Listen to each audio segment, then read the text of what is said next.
Hey, thanks for checking out my video. This is going to be a really quick guide on how to set up Frostblade's Trickster. I'm going to show you a quick Dunes T16 showcase here. This is an Alcon map with these mods. This is what it looks like.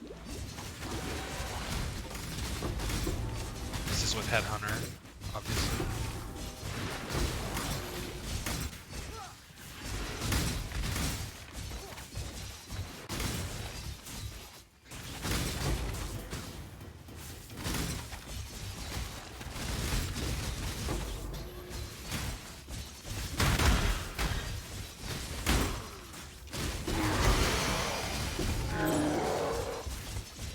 Low on mine.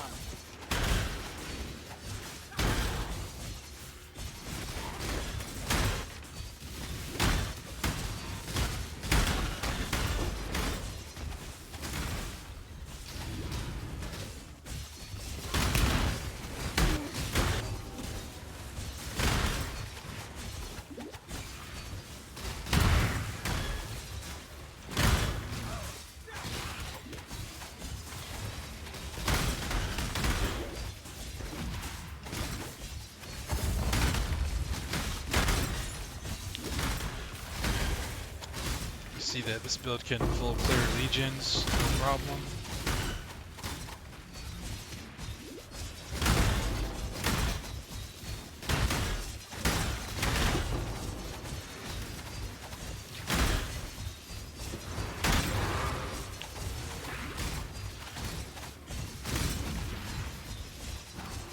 And that's the map mostly done.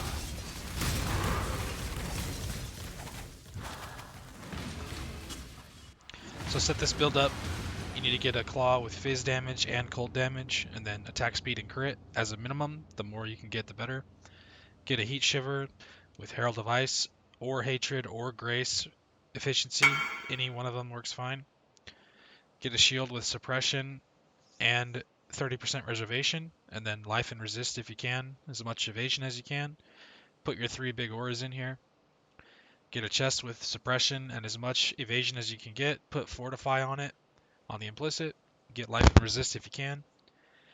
Get +2 strike gloves. You can just spam Orb of Conflicts on +1 strike basically to get that. There's lots of other videos that will show you how to do that. And then get life, resist, damage if you can. I use Legacy of Fury because they're easy. You can use rare boots instead for more suppression or resist. You can put the Scorch Ground on the implicit. Get a yoke, put Whispers of Doom on it. You're going to run 2 curses. First one comes from Ellie Weakness on hit ring. Get that with life and resist, damage if you can. The other curse comes from Mark on hit, Assassin's Mark. The other ring, get a Circle of Fear with increased cold damage and Herald of Ice buff effect. You can use any belt you want. If you don't have a Headhunter, you can get a Stygian with help you resist, get more life if you want. For Flasks, you just need 4 suffixes: crit, movement speed, evasion, attack speed. The prefixes aren't that important in my opinion, but these are the 4 suffixes that I like to use. You could put them on any one of the flasks, it doesn't matter which one you put them on.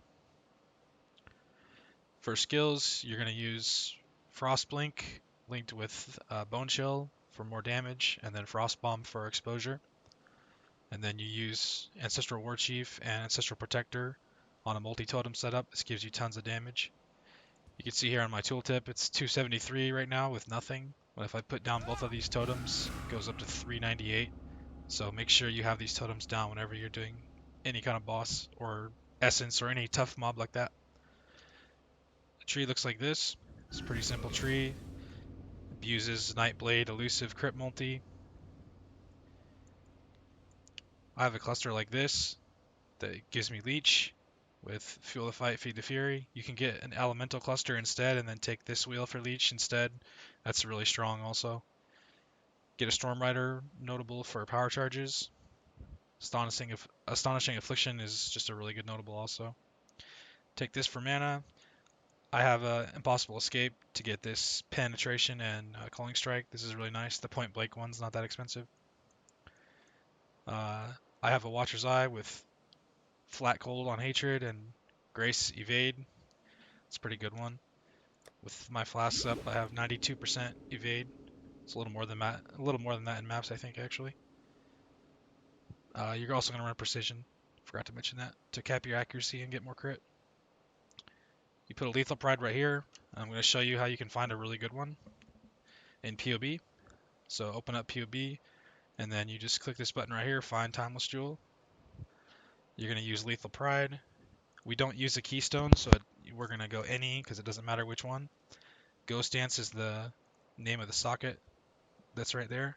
Click filter nodes. This will make it so it only shows nodes that you actually have allocated.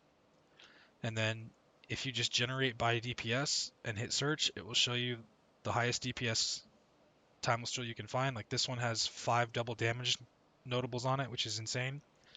This jewel's like a mirror right now. But I want Intimidate on this jewel, so I'm going to show you how you can find that easily on the search for node here. Pull this down and click Add Intimidate. And then on this, you can see here it says the third number is minimum weight. So this third number, you just change this minimum weight to 1, and then hit search again, and it'll show you only jewels that have at least 1 Intimidate notable. And so this top one here is the highest DPS one. It's got 3 double damage, 2 melee damage with Intimidate. That's actually the exact same one I have, 12939. 12939. And then to find these on the trade site is really easy. Just hit this button right here, copy trade, and it'll copy the top 4 results. And then you just copy that into your browser,